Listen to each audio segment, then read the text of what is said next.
एक बार एक बहुत बड़ा बिजनेसमैन एक छोटे से गांव में जाता है। उसका प्लान होता है कि उस गांव में एक फैक्ट्री लगानी है। वो एक ऐसी जगह तक पहुंच जाता है जहां पर उसके सामने नदी होती है और उसके सामने गांव होता है। अब उसके पास में दो ऑप्शंस होते हैं। एक कि वो सड़क के रास्ते से घूम करके उस गांव तक पहुंचे, जिसमें करीब करीब 8 घंटे लगेंगे, क्योंकि डायरेक्ट कोई रास्ता नहीं है वहां तक पहुंचने का। दूसरा कि सिर्फ 20 मिनट में एक नाव में बैठ करके उस नदी को पार करके उस गांव तक पहुंच जाए। तो अपना टाइम बचाने के लिए उसने उस नाव में बैठने का डिसीजन लिया। वो नाव बहुत ही छोटी सी थी, जिसमें एक तरफ एक आदमी बैठा था जो कि नाव चला रहा था और दूसरी तरफ ये बिजनेसमैन बैठा हुआ था।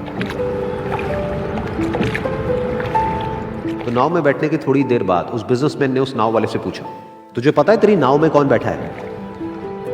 तो नाव वाले ने बड़े ही भोलेपन से कहा हाथ जोड़ करके, नहीं साहब मुझे नहीं पता आप कौन है। तो बिजनेसमैन बोला, अरे तू अखबार नहीं पढ़ता है क्या? हर दूसरे दिन मेरी फोटो आती है अखबार में। तो नाव वाला बोला, अरे साहब मुझे कहाँ पढ़ना लिखना आता है, मैं बहुत छोटा सा था जब मेरे पिताजी गुजर गए थे, तो अपने परिवार का ध्यान रखने के लिए मैं बचपन से ही काम में लग गया और तभी मेरा स्कूल छूट गया। ये सुन करके उस बिजनेसमैन ने उसका मजाक उड़ाते हुए इसको कहा, तुझे पढ़ना लिखना तक नहीं आता है, ऐसी जिंदगी का क्या फायदा? ये सुन करके उस नाव वाले को बुरा तो लगा, लेकिन उसने कुछ नहीं कहा। थोड़ी देर बाद वो बिजनेसमैन उस नाव वाले से बोला, अभी कुछ ही दिन बाद ये जो सामने तू जमीन देख रहा है, यहां पर मेरी एक बहुत बड़ी फैक्ट्री होगी जहां पर हमारे ब्रांड की मिनरल वाटर की बॉटल्स बनेगी। उस नाव वाले को बात समझ नहीं आई। उसने कहा, क्या बनेगा साहब? तो बिजनेसमैन थोड़ा सा इरिटेट होकर के बोला कि हमारे यहाँ पर पानी की बोतलें बनेंगी जो तेरे गांव में नहीं बिकेगी, लेकिन शहरों में बहुत बिकती है। अरे कभी तू शहर गया होगा तो तूने देखी होगी पानी की बोतलें रखी होती है दुकानों पर। फिर वो नाव वाला बोला, अरे साहब मुझे कैसे पता होगा, मैं तो कभी इस गाँव से बाहर गया ही नहीं। फिर वो बिजनेसमैन उसके ऊपर हंसते हुए बोला, तू कभी इस गांव से बाहर तक नहीं गया, तुझे पता ही नहीं कि शहर क्या होता है? अरे ऐसी जिंदगी का क्या फायदा? उसकी ये बात सुन करके उस नाव वाले को सच में लगने लगा कि मेरी जिंदगी शायद किसी काम की नहीं है।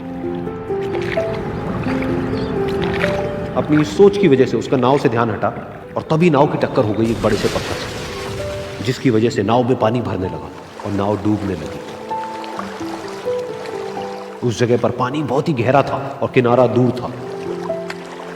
नाव वाले को समझ आ गया कि अब इस नाव को बचाने का कोई तरीका नहीं है और वो अपनी जान बचाने के लिए नदी में छलांग मारने ही वाला था।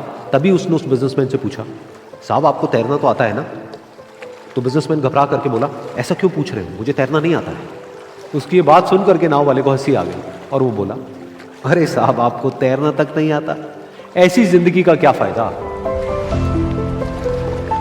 ये सुन करके उस बिजनेसमैन को अपनी गलती का एहसास हुआ और वो हाथ जोड़ करके उस नाव वाले से बोला, तुम जो कहोगे मैं तुम्हें दूंगा, बस मेरी जान बचा लो। तो उस नाव वाले ने बोला, अरे साहब आप घबराओ नहीं, मुझे सिर्फ तैरना नहीं आता है, मुझे डूबते हुए लोगों को बचाना भी आता है। आप मुझे कस के पकड़ लो, मैं आपको कुछ नहीं होने दूंगा। और फिर उस नाव वाले ने ना सिर्फ अपनी बल्कि उस बिजनेसमैन की भी जान बचाई।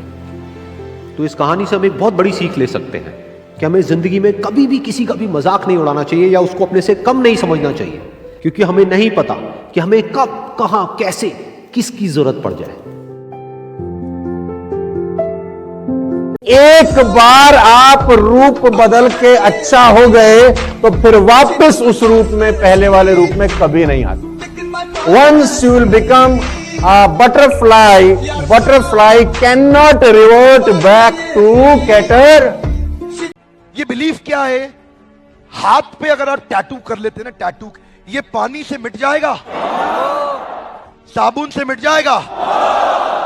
आपके शरीर का टैटू है ना, ये तो सर्जरी करने पे मिट सकता है, लेकिन आपके जो ब्रेन का टैटू है, इसको कोई सर्जन भी नहीं मिटा सकता। आपकी नजर का इलाज तो कर देगा डॉक्टर, नजरिया का नहीं कर पाएगा। अगर कोई इंसान नौकरी में हो तो फाइल को यहां से यहां पहुंचानी है 60 साल तक, इसमें खुद के ऊपर कोई काम करना पड़ा।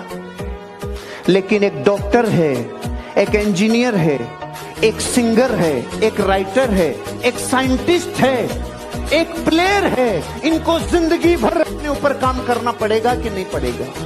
क्योंकि अगर इन्होंने अपनी जिंदगी में अपने आप को रिनोवेट नहीं किया, इन्होंने अपने ऊपर काम नहीं किया, तो ये मार्केट से कब गायब हो जाएंगे? जैसे दुनिया में हर इंडस्ट्री में कुछ ना कुछ लोग गायब हो जाते हैं। महाभाग्यशाली हैं वो लोग जो खुद के ऊपर काम करने का मौका मिलता है, और वो दुनिया के 5% लोग हैं जो गर्दन के ऊपर वाले हिस्से से कमाते हैं और कमाए हुए का बहुत बड़ा हिस्सा इसी को वापस लौटाते हैं।